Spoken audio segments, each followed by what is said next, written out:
Today's podcast is brought to you by Tetra Hearing. Tetra Hearing isn't just hearing protection, it's hearing perfection. Hey everyone, welcome back to another episode of Save It for the Blind podcast. You got your normal co-host, myself, Carson Odegaard, and Jeff Smith across from me, and we are going to be the ones taking you through today's podcast, which is going to be a little bit of live question and answer, as well as season outlook for the 24-25 season. So if you do have questions that you'd like to submit, you can leave them on our Facebook page. We have a post. You can leave them in the comment section there. We'll answer them. We also have an Instagram post. You can leave them there. And we will also have an actual phone number if you'd like to be a live caller today. So throughout the episode, we're going to talk about this duck season, last duck season on CWA properties, how they looked, as well as take questions throughout. So anytime within the next 45 minutes to an hour, if you have something that pops into your mind, please let us know, and we'd be happy to answer it or try to answer it the best we can. So Jeff, you want to kick us off? What do you want to talk about? This duck season, last duck season? Where do we want to start? Yeah, let's talk about our breeding duck survey that came out. This year we're 25% decrease from 2023. So this is our breeding ducks in California. In particular, the mallard numbers. So we have 177,000, and that's one of the second lowest on since 1992. Pretty surprising there. It seemed like we had fairly decent wet winter, at least the last part of it. But what I kind of tell myself is these don't always necessarily mean that you're going to have a great waterfowl season or not. Some of the seasons that we've had really high mallard numbers or just duck numbers in general doesn't necessarily mean that your bag or your harvest is going to uptick. I felt like there was a lot of birds around last year. It's just we didn't really have the weather to stir them up and get them around, right? Yeah, I'd be interested to know. I personally keep records of harvest since I believe it's 2011, so the last 13 seasons. I'd be interested to know if I went back and looked at the data that's come out, the breeding population survey, and see if there's any correlation at all to at least my personal success in the breeding population survey. I know people have their opinions on whether it's actually effective or not because they ran the same transects year after year after year to get these numbers. And, as a hunter, I believe that birds change their patterns and where they sit and numbers. So are they collecting the best data possible to give us these numbers? Does it actually show the true future of our season? I don't know the answer to that one. Yeah, I think the thing is you do the same thing over and over, and then you're going to get a pretty good data sampling size of what you're getting. But in terms of, let's say we had, 96, we had over 500,000 mallards. As a hunter, I was a youth hunter back then. It's not like where I was hunting overran with mallards by no means. I know one of our best mallard years was, I think it was 2004 or 5, and they're in the 260,000, 300,000 range, but it was the limit. I think was 5 back then, and we had a great mallard year that year. Last year wasn't terrible on the mallard front. I know, like at Quimby Island for us, it was a high mallard harvest year down there. Denverton, we had the most mallards harvested at our Denverton property ever. A lot of that had to do with the management the habitat was of the different. unit. Yeah, so we had an invasive tumbleweed down there, so we had to keep the property flooded for an entire year to set that back. And obviously we had a bunch of a nice, huge cattail wetland, and the local mallards loved that. So the first part of the season, mallard hunting was really good because all the local birds really took to that. So, yeah, I'm looking at the breeding population survey for California right now. One of the most interesting ones is, and I don't know how this is possible, they're estimating a decrease in 56% of shovelers from 2023, when a lot of hunters, that's all they see. But in this article that I'm reading, it says heavy precipitation in the late winter of 2023 produced extensive sheet water that possibly led to many northern breeding species remaining in California for longer than usual. So just because they weren't counted doesn't mean they're not there. Yeah, and I think, this is a snapshot in time too, right? So it's specific when the survey is. And just on the landscape as a wetland manager, especially in the Sassoon Marsh, there just seems to be a lot of different stages of ducklings. Ones that are flying, ones that are not to flight yet, and then like little fluff balls still, little tiny ducklings. Yeah. So out in the mornings on the ponds, there's what I'm seeing, it just seems like there's a lot more on the landscape. I don't think it's as doom and gloom as what the numbers say. As a duck hunter, you're gonna always be optimistic, but at the end of the day, it's weather related. So if it's a warm duck season with no weather and it's sunny with no we had a lot of gray sky last year, like that high dome and warm, 65 degrees and warm, and it never got cold like Butte Creek Island Ranch, mostly smartweed. The ducks never really got in there. Even usually in the afternoons, you could sit at the bridge and watch ducks pile in there after the hunts are over. But there just wasn't a lot of.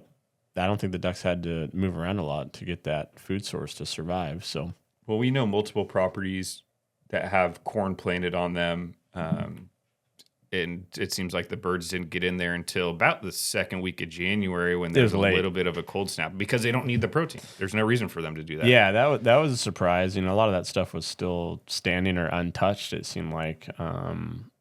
But that's kind of been the normal. I would say we get these nice, huge, big, wet events, these big weather storms. But, in my opinion, to be consistently shooting ducks, you kind of need something in the weather pattern every 3 to 4 days. Because a lot of that telemetry stuff that we've seen earlier, I mean, it's basically 2 days. If a duck gets displaced in a new area, they already know where the safe zone is. So having them constantly getting broken up, I think really helps hunters. And back in the day, there used to be fog all the time too. So talking about displacement, I mean, when's the last time you saw a week's worth of fog?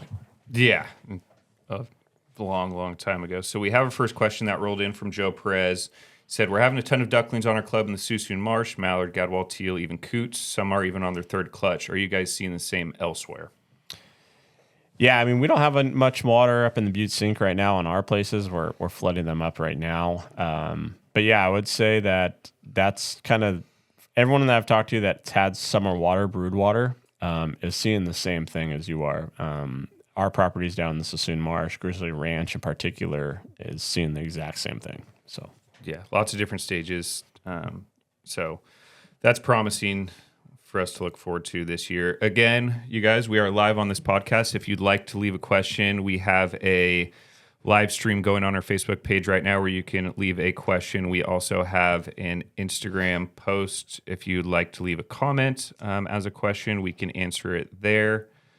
And I think we will have a phone number coming up at some point where you are actually able to call in if you would like to do that as well. If you are on the road, driving to and from work, and don't have the ability to type in a question. But myself and Jeff are just going to talk about this season, last season, what we think this season will be like, some of the regs and rules changes, because we're seeing some different season lengths this year, different start dates for veteran hunts, late goose hunts, junior hunts. So we'll touch on that as well. Yeah, so let's move into the waterfowl regs. I mean, the biggest thing that jumps out to me is the balance of the state. We start basically 1 week later. So it's that last Saturday in October. Historically, it's kind of been the third Saturday. Northeast opener usually is the first Saturday in October. And then there's 2 weeks, and then the balance of the state. So that's not a super big concern on my side of things. Probably allow some more birds to get down here and be down here for the opener. A lot more rice hopefully would be probably harvested by then, which could be a good thing, but we'll see what happens. The northeastern zone, you still have the multiple splits, what we would call a split in terms of, scop you have the 5th of October through December 1st, and then closing going back up December 15th through the January 15th, and then a couple splits on white geese and white fronts. And of course, they do have the longer late season goose up in that area as well. Again, if you guys have questions, please keep leaving them on. We'll be happy to answer them. So go on with the seasons. Yeah, so moving on, back to the balance of the state, I would say the biggest thing this year, so balance of the state, the fourth Saturday in October, and then it runs through January 31st. So that is our duck season and our goose season. And then that next day is actually our youth hunt weekend. Because 31st this year falls on a Friday. Right. Which is unfortunate. Yeah, so Thursday and Friday, that's basically going to be private land stuff. The refuges aren't going to be open. So on a youth hunt, it'll be like just a normal hunt week. Historically, you've had about a week's worth of rest until the youth season, which, it definitely, the rest helps the birds kind of figure it out. A lot of people start draining their rice fields. So it, in my opinion, it pushes a lot more birds onto the refuges because a lot of that rice fields, they're getting ready to get their crops growing and dry out their fields as quick as they can. Yeah, my personal opinion, if we could, I'd like to see it back given a week before the junior hunts. I experienced junior hunts from the time I was 12 to the time I was 16, and I think it definitely helped keep me interested as a young hunter. And we've all seen how much those extra 3 days of rest can affect those birds. So hopefully that'll change in the future. We can get back a full week before the juniors have to go out there and let them have it. Yeah, I think a lot of this is just how the 31st lands. Because they restructured that a few years ago where the season always ends on the 31st now instead of ending on the last Sunday of the January. Yep. So I'm not 100% sure, but I think there's still some restructuring and talking that's going on for trying to figure that out in the future. Mm-hmm. So then that leaves us to the veteran hunt weekend that following week. So it's the February 8th through the 9th. So historically, it's been a veteran hunt weekend that you could only shoot ducks. Okay. But this year in the balance of the state, that's also the late goose season. So veterans that get drawn for a refuge hunt, historically, you could only shoot ducks. They're actually going to be able to shoot ducks and geese now on the refuges, which no one else is going to be able to do, they right? Can pile them up. Yeah, so that's a pretty cool opportunity for all those men and women who have served. But that's new for this year. So just kind of, again, how the schedule and the calendar laid out. All right, another question coming in. So do you expect the botulism outbreak in Klamath to affect waterfowl populations this season? I think it's a little too early to tell. I mean, when they had the big botulism outbreak, what was that, last year or a few years ago, they estimated that 60,000 birds died. And I don't know if it had a direct impact on our hunting. I think more of water availability and lack of weather had an effect on our hunting. I mean, when you say there's 60,000 less birds on the landscape, I think it would affect certain hunts. But this year is way too early to tell. From what we've heard from our biologists, the botulism is just kind of starting. CWA, along with Ducks Unlimited, are trying to get water back onto the landscape, fresh water to help with that situation. So I think it's way too early to talk doom and gloom about botulism in this season being affected by it, but it's always something to look out for. Yeah, and it's nothing new. I mean, Correct. It happens every year at some point in the season, whether it's snow geese in the Sac Valley, et cetera. So, it sucks that it's really happening, but TBD on that. We're not 100% sure. All right, here you go, Jeff. Biggest tip for someone just getting into duck hunting? Where's a rabbit hole you can go down on that one? Yeah, I would say really do some research on your own and figure out the regulations and your waterfowl ID. But depending on where you're at, I mean, we have a lot of opportunities in California where you could just go out and go to a refuge, walk on in the middle of the day, and then, walk around the refuge, figure out where you want to hunt in the afternoon, and go from there. If I was brand new starting out, I would probably try to go with a guide first. That's not a bad idea. Just to kind of see if I even really like it. It's more of a, you don't want to call it a gentleman's hunt but it's a little bit more catered. you know, so it could be a more positive experience where you're, getting dropped off at the blind and they're going to help you with waterfowl ID, what to shoot, how to shoot, etc. But I think in this day and age, there's just so many resources out there. YouTube, just Google how to get into hunting, beginner waterfowler, and there's just so much stuff out there. And we have some of those stuff, some opportunities on our YouTube channel for our series. Yeah, we have Duck Camp 2, which is for beginning hunters, kind of to bridge that gap for folks that didn't grow up with a mentor. I think my biggest tip would be waterfowl ID, because once you're comfortable with that and you know what you can and can't shoot or know what the limits are, you have a pintail in your hand, okay, I can't shoot another one of these. Everything else is just learning experience, going out and getting the repetitions in. But the last thing you want to do is go out there and make it a bad experience because you accidentally over-harvested on something or shot something that you weren't supposed to. So if you can get over that hurdle of knowing what you're allowed to shoot and what you're not allowed to shoot, go make mistakes. Go, set up in the wrong spot and see birds go fly somewhere else. Like Jeff said, go out in the afternoon on a big refuge where you can get on Grizzly Island Wildlife Area, Gray Lodge, where the capacity is so much that you're not going to have to worry about getting on a Sunday afternoon. Just go walk out there and experience it. The more you're going out there, the better you're going to get at it. Yeah, I mean, I wouldn't necessarily recommend,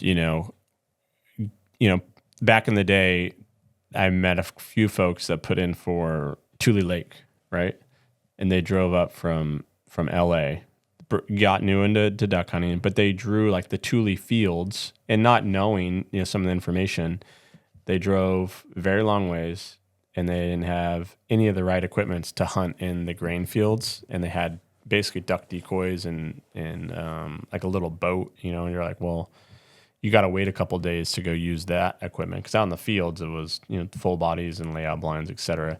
But just get to your closest refuge. It could be an hour or 2 hours away from you, and go out there in the middle of the day on a Saturday, Sunday, or Wednesday, and just go explore, and then find a place that you want to hunt in the afternoon if there's no blinds available.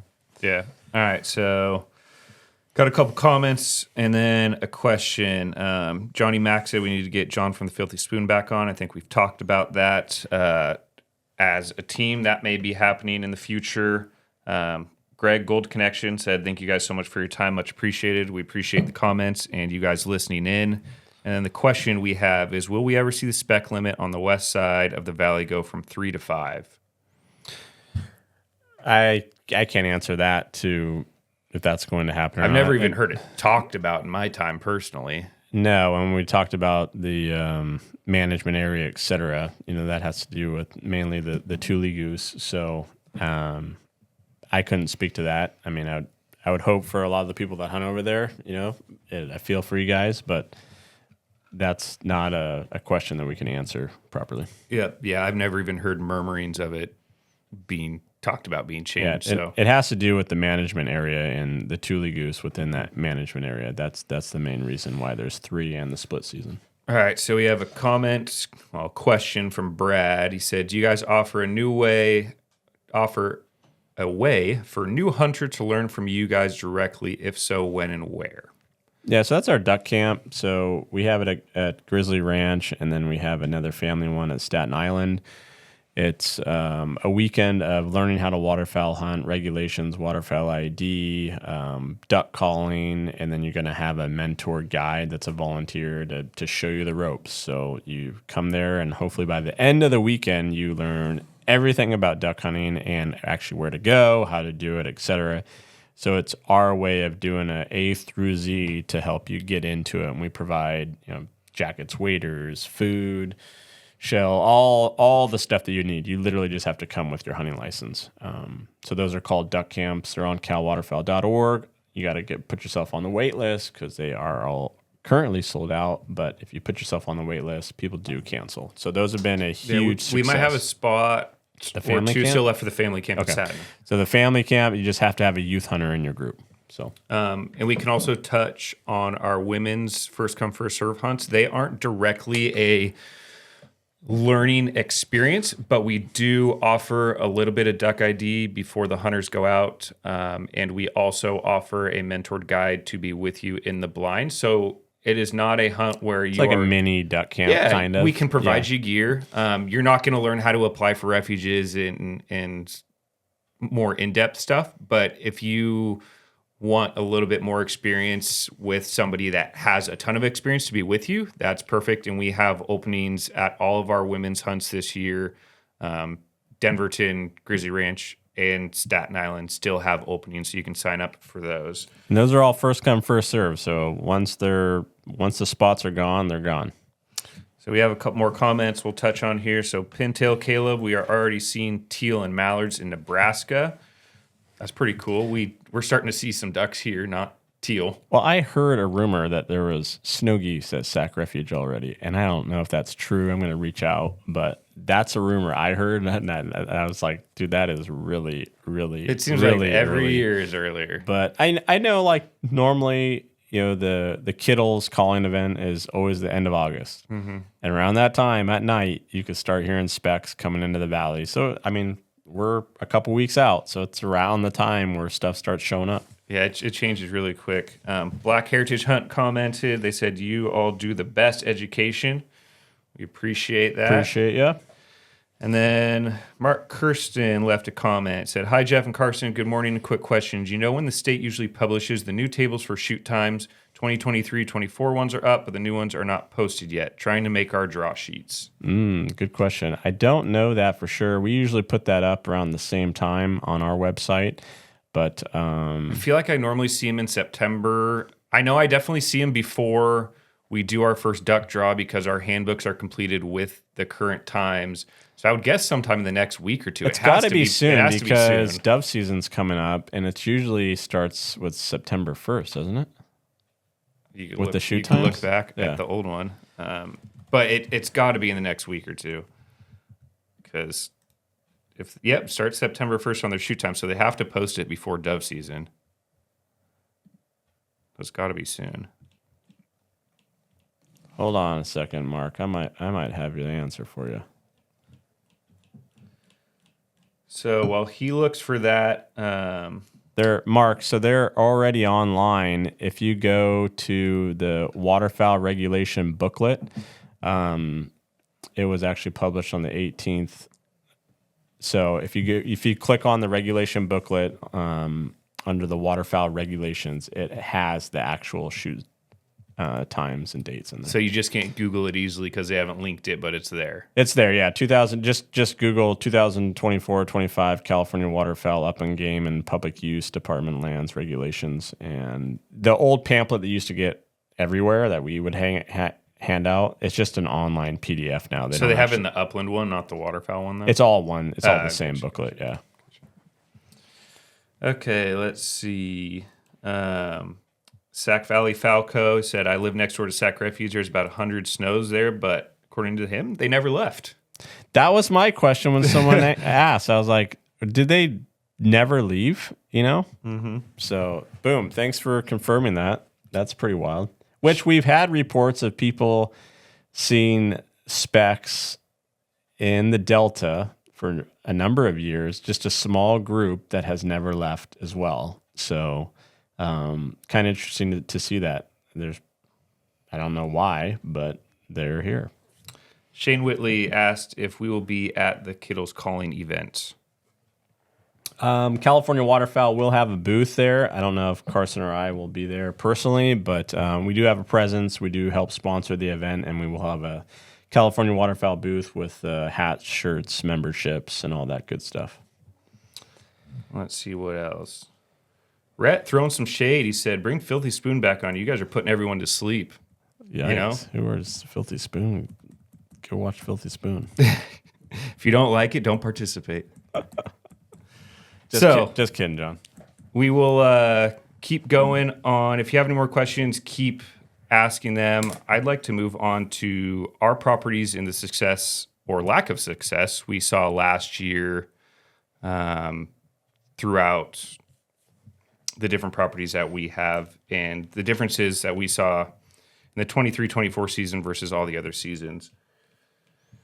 So I'll start off with Butte Creek. Our Butte Creek Island Ranch property up in the Butte Sink, slow.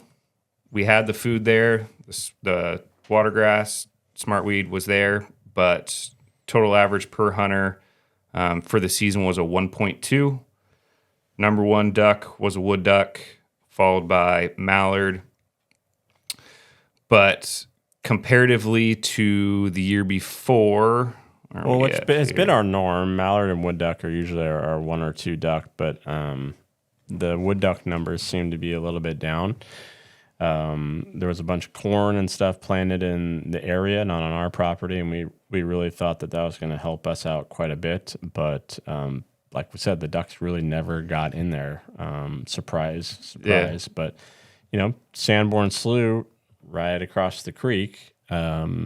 Even though last year was, I would say, a slower year, it was our third highest harvest since we've owned the property. So lots of positives there. A little bit different habitat in terms of the ducks that are shot there in terms of Butte Creek Island Ranch, but you would think they're being so close that one wouldn't have such drastically different results. Yeah. Quick question coming in from the Foul Artist. How would someone go about donating their artwork to CWA?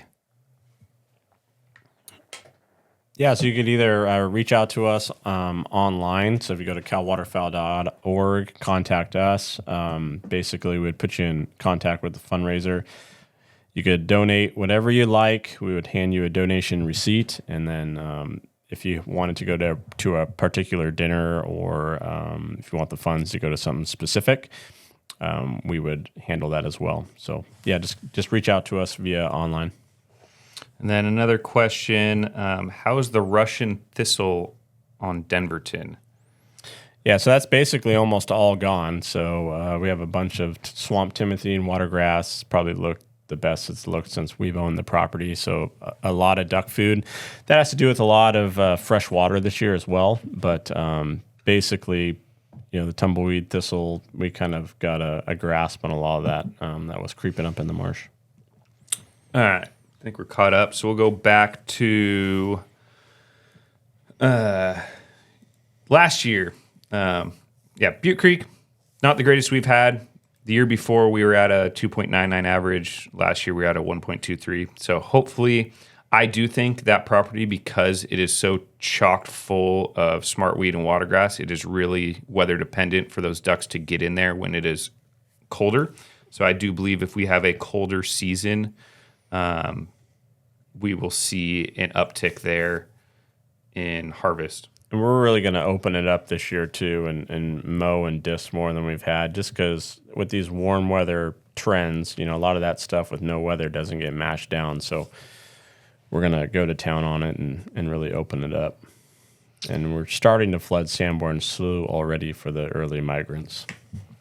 So another comment, if we call in to the number provided on the screen, we can ask these guys questions live. Yes, we have a live link that if you call that number, I believe it'll come right through our headphones and we can answer your questions live. So if you'd like to do that, like I said, if you're on the road and don't have time to type out your questions, you are more than welcome to do that as well. If you are sitting at home watching us or at work and want to type your questions, please do that.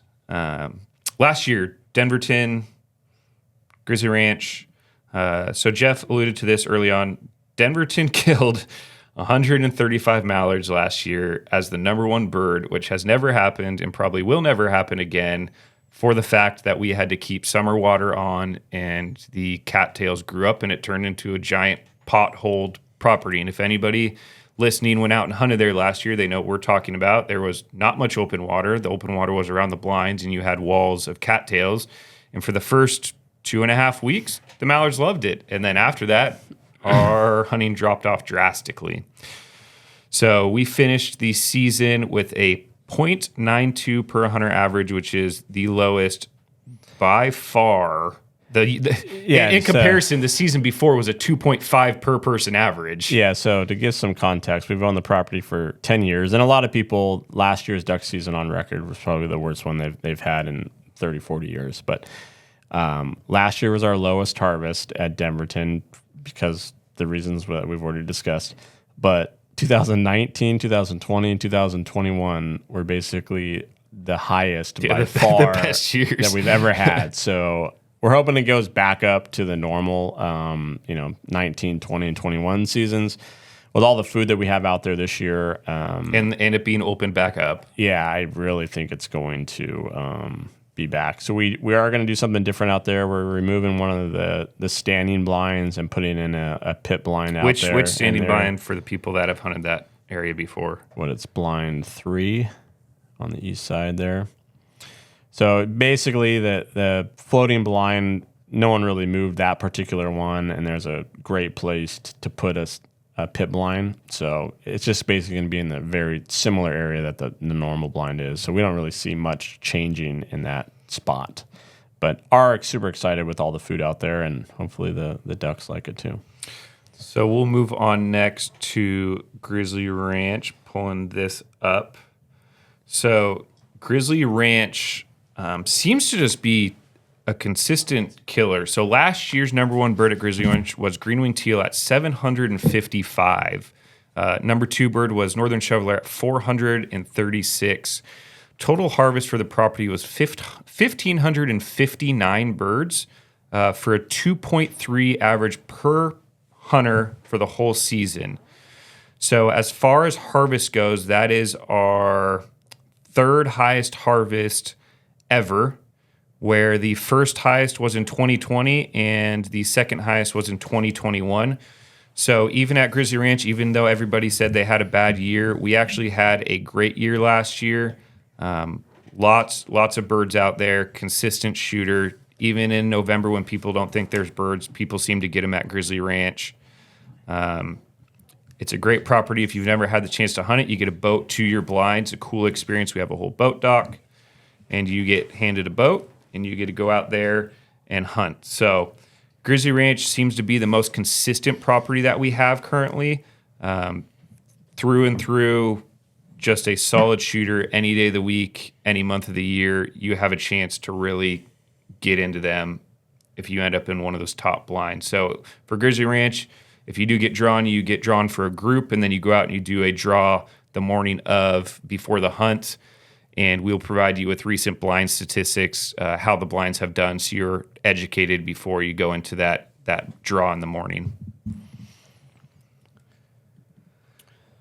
But yeah, I mean, Grizz, it's solid. It stays the same. It is, over the years, the average has just been one of our most consistent properties across the board. And it's pretty unique. I mean, a lot of people aren't able to drive a boat out to an island with a pit blind in it in the Sassoon Marsh, public-wise. So kind of our feature property, but, lots of teal down there, the land of the teal. And, December and whatnot, you do get a lot of widgeon. So the famed Quimby Island. How long has CWA had access to Quimby Island? You know better than I have. Well, it's like 2015-ish, I think, is when we actually got the property. So with Quimby, we don't have hunting rights to the whole island. We Correct. basically have units. So what we do have this year, so the problem with I wouldn't say the problem with Quimby, but let's start back in the fire year and how we've 2018. changed. So 2018, we had a fire on the property that kind of took out, I would say, the whole property, burned all the trees, burned the wetlands. We had to basically put the property underwater to stop the fire. So year after that, 2019, is kind of a rebuild year going into the units. Yeah. Year after that, 2020, was that COVID year? I think it was COVID year-ish. 2021, we really turned around out there. We started planting crops. We put in a ton of new blinds, which opened up a lot of hunting opportunities that we didn't have because some of the units were deep. Some of the units didn't have the best. Well, they were deep because all the infrastructure burned. So all the pipes and the risers and all that stuff. So there was no way to manage the water depth. So all that has changed. Yeah. Like I said, we probably doubled the number of blinds out there. Now, that seemed to increase our harvest because we were now able to hunt spots that we weren't able to hunt before on the island. The problem, as Jeff was getting to before I interrupted him, was that it is an island. We have to boat across the delta. If you are familiar with the delta, we have to go across Frank's Tract, which can get to be some very big water, and our boat that we had was only capable of taking the coordinator, which is one person from CWA, along with one group of 3 hunters.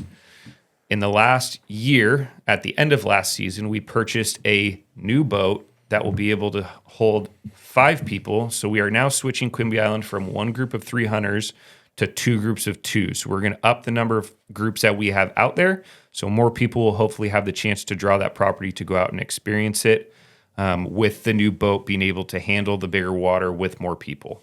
Yeah, so I'm excited about that, to get more people out there. It is a larger area. It's a neat area. There's not a lot of pressure in the area, so people are able to really work birds. And, a lot of those trees and things are starting to come back, and we're excited about that. So a couple of our Instagram questions. So Carson, what is the coolest bird that you've shot or bands? Great question. I think I'll go with one of them that I thought was really special. So everybody in California, if you hunt snow geese, especially earlier on the year, you try to shoot a blue goose. That's one in every couple hundred, which now seems to be a lot. It was a big deal. Now it seems to be a lot more prevalent. Yeah. So I was actually out at Delavan National Wildlife Refuge one afternoon and was in a spot where I've killed snow geese before, and picked out a bird that looked different out of a bunch of snows I had coming over me. And it ended up being what I found out later is called an interphase snow goose, where the chest is pretty much completely white. It has that bluish ring kind of around the neck, and then it's all classic blue goose down the back. And I don't know how I saw it. I must have just seen the difference in kind of the neck where that blue runs around. So I got it, sent it off to get it mounted. Probably one of my favorites. I've killed a mallard Muscovy duck hybrid. That was pretty interesting. Haven't shot any crazy bands, just kind of normal gadwall, pintail, mallards, nothing super special there. But the hybrid was really cool to shoot. In the blue goose, I was able to shoot on a refuge back before it seemed like you can see a blue goose in one in every group nowadays. Yeah. What about you? I shot that hermaphrodite and mallard a number of years ago. That was pretty cool, unique. Looked, it was a hen mallard morphing into a drake. Did shoot a banded blue goose in Canada. That's a good one. That was pretty cool. That's all I wanted to shoot when I was there, was to shoot a blue goose. I shot it was basically a park duck mallard that was banded, and it had a solid red band around its leg. So, did it have any identification on the band, or was it just? It almost looked like a passenger pigeon, or not passenger pigeon, but just like a pigeon band almost. But it was metal, so I have it on my lanyard. Everyone's like, "Where'd that come from?" I was like, "It was actually a drake mallard, but someone had released it." But now we've had some money bands over the years shooting Canada geese up in the northeast zone, so I've been pretty lucky on the band front. But yeah, that hybrid or that hermaphrodite and mallard is the only probably really, really unique thing. I have never shot a Eurasian widgeon. I've never seen a Eurasian widgeon while hunting. I've seen them, on the viewing decks and things like that. I've seen one during late goose season when we couldn't hunt them. Yeah. It's the only time I've actually seen one. But have not shot, a lot of hybrids or anything cool like that. But so moving on, are there any improvements in state or public areas that you'd like to see for public hunters? Like something changed that I'd like to see? Yeah. Like improvements. Well, one of the things I've always talked about, and I don't think it would ever happen, is I stand by that Gray Lodge would be the greatest wildlife refuge in the system if it went to all blinds or assigned ponds. I will stand by that till the day I die. If you could limit the number of people out there and turn those into assigned ponds or blinds, the habitat out there, the number of birds out there, I personally don't hunt it anymore because the hunters out there had ruined it for me, and it wasn't worth it for me to go out there and fight the masses. But it is one of the coolest refuges to be on. I think it could be just a giant little dry creek if one day in the future they said, we're going to shut this place down to free roam. And, there's very good things in free roam that allow people to go out and allow people to move around and learn. A mix of both. But yeah, nice. if you could just, oh God, I think it would be so good. That's my standby. I will stand by that till the day I die. Yeah, I could see that. No, I mean, I think a lot of refuge managers get a bad rap from public hunters of, like the habitat they're providing. And some of it may be true, but I would say a lot of the refuge managers, their hands are tied, right? They want to provide the habitat for all the wetland units that they have. But, it really comes down to how much water you have available and money. And how long that money takes to get there. Well, only so much goes around. So like when people complain about a cocklebur pond or whatever, is like, yeah, but there's some units over here, like at Sac Refuge, that are moist soil units, in the free roam, et cetera. So you really kind of have to do your homework as a hunter. But I think a lot of the managers are doing the best that they can with what they have and the staff that they have too, because a lot of these places are undermanned. They don't have the staff to run the tractors and all that stuff. So, and there's a lot of private places that are the same way. It costs a lot of money to run a property. So they're doing the best they can for the most part. But yeah, I mean, I don't know to change it or not. It's so hard because every refuge is a little bit different. The state's so big. It goes back to the conversation we had with our biologist, Chad. He was standing in the doorway before we started this, and he's doing a project down south. And you can't please everybody. Somebody will have an idea, and you know what? That sounds like a great idea, and you'll have 20 other guys that think it's the dumbest thing going. Yeah. I mean, it wouldn't be, in my mind, like a bad thing to have, if you're going to show up to a refuge, say like you're the top 25 picks. Yeah. Like to show that you're going or not, it might help the other people. Like, because if you have like an 11 or 12, 13, 14 of like Little Dry Creek, some people will be like, well, I'm not going to get a blind, so I'm not going to go. Mm-hmm. But if you knew like six people, like advance notice, have to RSVP kind of thing. 6 people in front of you aren't going to show up. I know a lot of people were like, well, that's part of just showing up and doing the sweat line, which I totally get that too. Play that game a long time. Yeah, right. But again, it's one of those things too where you might really want to get out and you might have been drawn, but like, hey, I got to work too, and I might not get on where I want, so I might not go. And that's the benefit of everyone that shows up, but that's not everyone's schedule. So it's hard to rock the boat on a lot of these things because you do one thing and it changes the other. So I got two on my the Facebook page. So Joe Perez says he took a mallard widgeon hybrid last year. Pretty sweet. That's cool. I've seen the mounts, but I've never. We were up in Klamath one time when I was short stint on the banding crew, and there was one under the net, and we had it in the scope. It was beautiful. It was a stunner. We didn't set the net off, but it was an awesome looking bird. Mark Kirsten asked if the new boat will keep the New Zealand guys from falling in the water. Thanks about that, Mark. The boat won't, but our new dock slip will.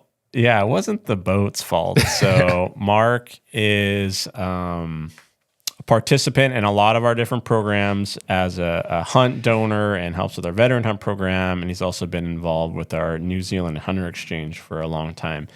Quick story. Gosh, this had to have been 7 years ago. Probably.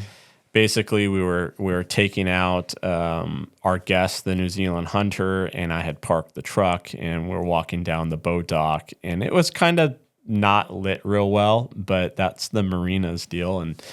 And when you come down the stairs, there's normally a boat in the slip right there, and the guy just kept walking straight off, and he was in the delta essentially, and I was in the truck, and I hear help. Jeff, help! I was like, oh God, no. So I run down there, and he's white as a ghost and holding all his stuff in the water, treading water. He had been there obviously for a while because he was like, I kind of hit the bottom, and then he couldn't yell for me, Anyways, long story short, don't know how I did it, but got him out of the water, and we went back and tried all the clothes off and all that good stuff. And I was like, well, what do you want to do? He's like, oh, let's go hunting. I was like, all right, man. So right on. It was a foggy day. I don't think we shot anything, but yes, it wasn't the boat's fault, Mark. And like I said, since then we have changed dock locations. And if you fall off this dock location, you are trying to fall in. Yeah, but everyone was like, oh, great. This guy almost drowned on Jeff's watch. So that was great. Yeah. So one of the questions on Instagram is there a sweat line available for Grizzly Ranch?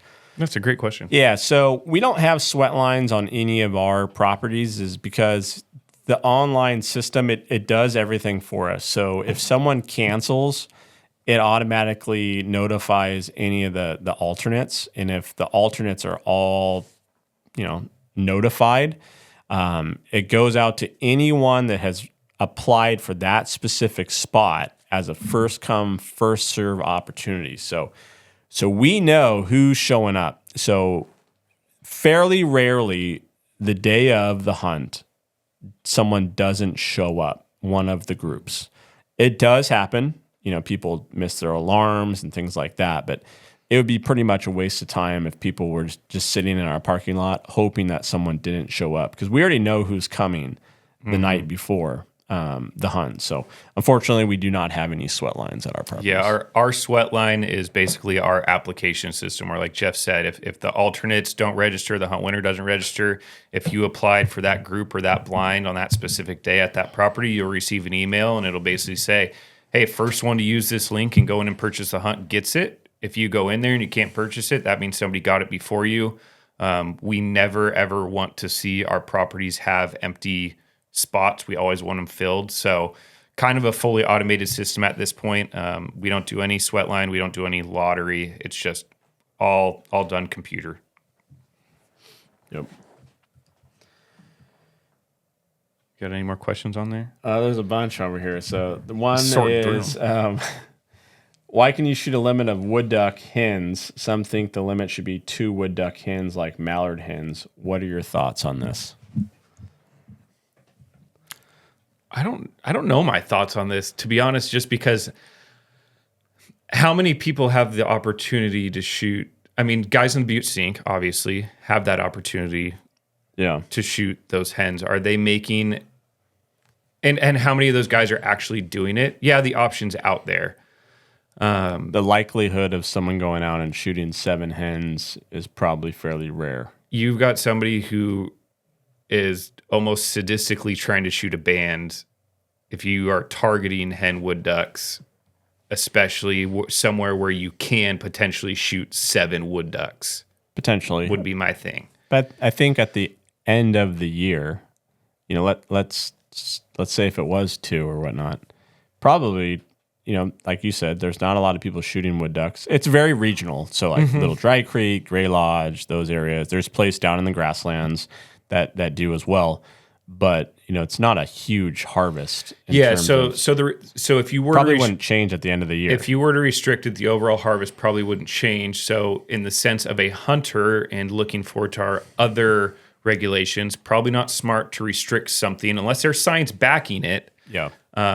Based off of what somebody's seen. Now, if somebody came in and did a scientific study and said, hey, the harvest on wood ducks is affecting the wood duck population negatively, we need to back it up. Sure.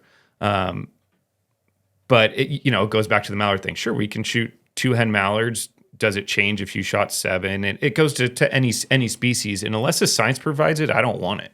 Yeah. No, absolutely. Yep. So. What else you got? Okay. Do you ever think a new refuge will be built in California? Oh. I would say it's possible. It would just matter where and how they're going to get.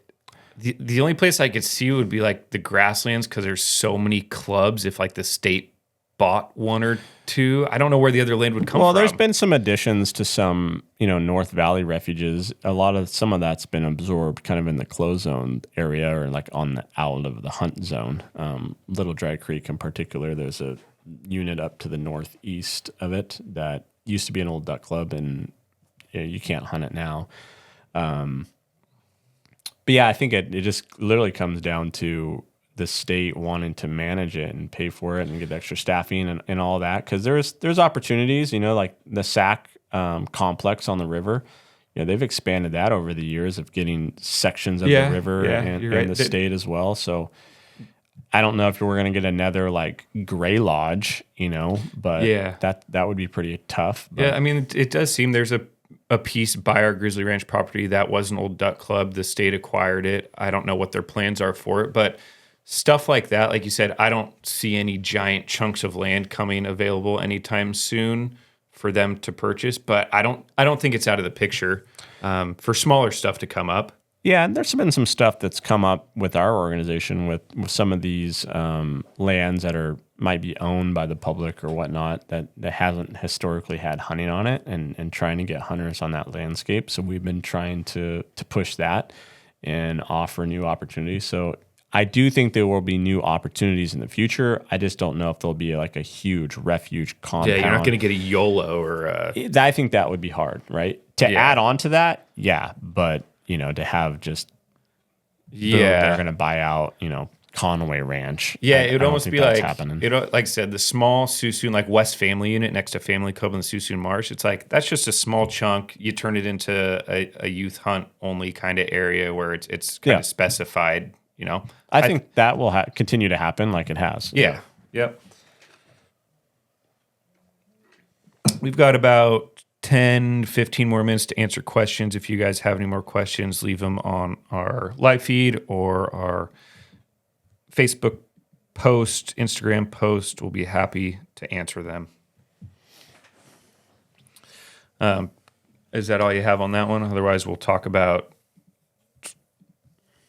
I have the Quimby Island stats before we dove into the whole of questions. I'll kind of finish this out. So Quimby Island last year harvested 118 mallards as the number one bird, 82 wood ducks as number two bird, with a 4.1 per hunter average for the season. So pretty darn good.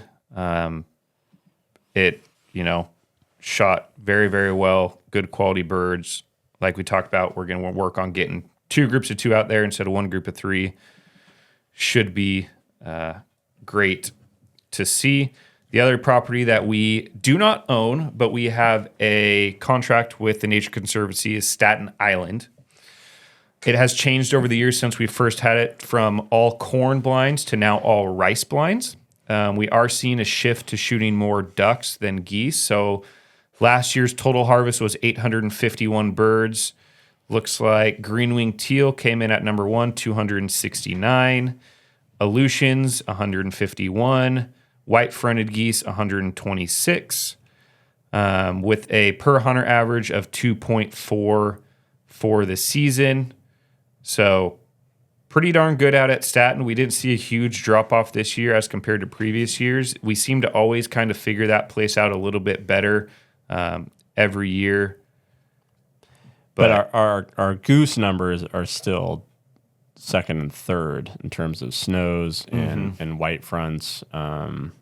And we shoot a lot of Aleutians out there too. But like Carson said, the duck numbers are starting to really increase with the rice fields and the pit blinds that we have out there. But that's our best opportunity when people want to go shoot geese. Oh yeah, 100%. There's just a huge population of Aleutians that seem to be kind of always out there. And then the snows kind of come in later in the season. But that's been a great partnership of ours to offer folks. And it's a lot easier now to walk to the blinds and walk around the fields than it was when it was all corn. We had very, very long walks. So if you haven't checked Staten Island out, sure do that, especially if you want to have the opportunity to shoot geese. Yeah, it's the spot. It usually 1 to 2 blinds every hunt, really get into it. And the other one's kind of scrap for birds. We're trying to get our properties where like every blind will get into it, but it's just so hard moving blinds around every single year. But we're doing our best to make it happen. Yeah, we just want to thank everyone for joining us. And if we didn't get to some of your questions, we apologize. But we do want to let you know we're going to have a weekly podcast coming up during the duck season and starting the week before. It's basically going to be a duck report, talking to biologists, wetland managers, guides throughout the state from Northern California all the way down to Southern California, and just talking about duck hunting, what it looks like on the ground, wetland conditions, duck surveys, populations, success stories, all that good stuff. So look for that, and we'll definitely be throwing some stuff out there for members to join in and talk about any recent success. So look for that coming up. And last question before we close out here. From Joe, he said, any updates on the Pacific Flyway Center? What role does CWA play in that? We don't have any updates unless Jeff does. We are doing... Well, our role in it is helping create the wetlands. Yeah, we're doing the dirt work. We're doing the wetlands management side. So Robert Eddings out there and Zach Stratton are out there helping out and not helping out, designing the wetlands and the walking trails, et cetera. So that's our big involvement. We're also at the higher level involved with some of the planning of the actual facilities and all that. But that's basically all the updates that I have. Yep. Anything else? What you have? I do want to say we have the new Pope Ranch. We're hoping to do some more waterfowl hunts in the future once we get the water management of the sides and things fixed. But we do have a large population of pheasants out there, wild pheasants. So we are doing something new this year where it's a pheasant and duck hunt combo. So it's basically these smaller sloughs and smaller ponds, mostly mallards kind of traffic in those areas. So we're thinking it's a duck hunt in the morning till about 8 and then go hunt wild pheasants after that. So those guys that do like to chase wild birds and duck hunt in the morning, this is the perfect opportunity for you. We're really excited to put it out there. And then also our opening day duck season draw is next month. I believe it's on September 20th. Well, we could talk about that. September 21st. Yeah. So September 21st is the deadline or the draw? Is the deadline to apply. So deadline last day to apply for our opening day duck hunts is September 21st. So put that down in your calendar or just get it done now. We will be doing the draw that very next day, the 22nd. You will be notified if you are a winner. If you are not a winner, we do not send out notifications, but you can check in your Hunt Program account. Your applications will either say successful, unsuccessful, or pending if they are still pending. But be on the lookout for that. Yep. Other than that, we appreciate everybody joining us today. We're probably going to try to do a few more of these where we can get some audience questions, hopefully answer questions that folks may have, especially during the season. Anything comes up. Like Jeff said, we're going to have kind of a short format podcast coming out to keep people updated on what refuge managers are seeing, what hunters are seeing throughout the valley, throughout the state in their hunting areas. Try to keep it short, 10, 15, 20 minutes, let you guys know every week what we're seeing and let you guys chime in on what you're seeing so people can kind of share their information throughout. Other than that, Jeff, got anything else? Yeah, appreciate everyone for helping us out this morning and keep involved. We appreciate you. Appreciate it. Thanks. Thank you for tuning in to this episode of Save It for the Blind podcast. You can find our podcast on Apple, Spotify, or wherever you listen to your podcasts.